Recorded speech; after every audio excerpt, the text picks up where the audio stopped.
Ce soir, M.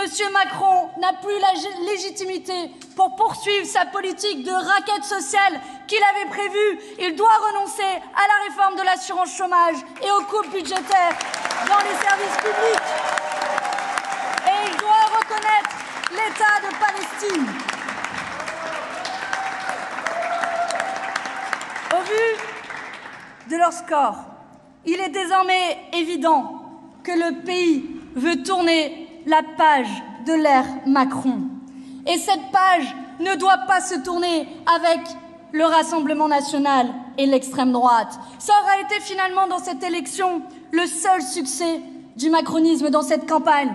Le Rassemblement national a été installé comme opposition favorite par le pouvoir en place, en reprenant des pans entiers de leur programme, comme sur la loi immigration. Au final, Emmanuel Macron, en les choisissant comme leur adversaire de confort, a été en quelque sorte le directeur de campagne d'Emmanuel Macron. Si l'on regarde le total des voix de l'extrême droite et la progression de ses idées prouvent que des pans entiers de notre système politique, médiatique et économique s'apprêtent à dire plutôt Hitler que le Front populaire. Et je ne peux m'empêcher ce soir de penser à l'immense responsabilité de tous ceux qui ont refusé notre liste commune, notre proposition de liste commune de la NUPES. Ils ont effacé l'acquis de 2022 et laissé le champ libre à l'extrême droite. Mais ce soir, notre peuple n'est pas non plus résigné. La formidable campagne que nous avons menée toutes et tous ensemble nous a permis de faire reculer l'abstention dans un certain nombre de pans de la société, en particulier la jeunesse.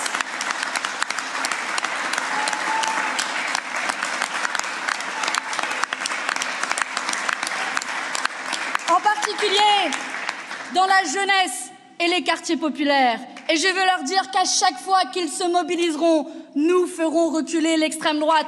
Jeunesse de ce pays, c'est pour toi qu'on se bat. C'est pour toi qu'on se bat.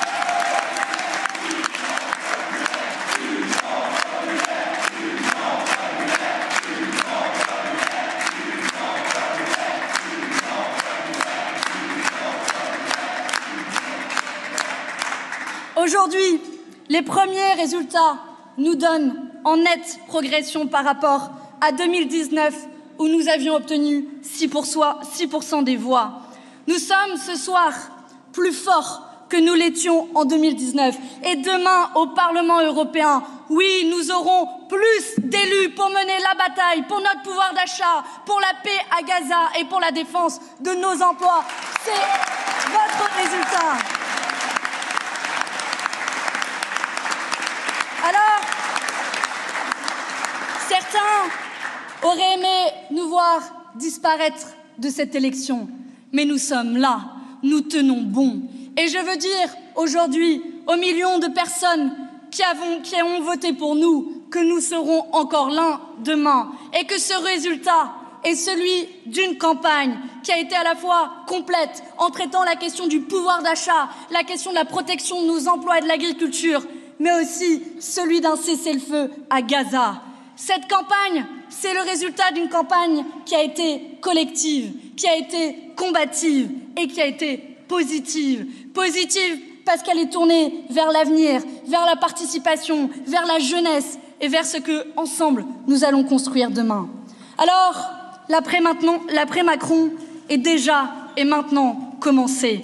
Et je veux le dire haut et fort, l'après-Macron n'appartient pas au Rassemblement national.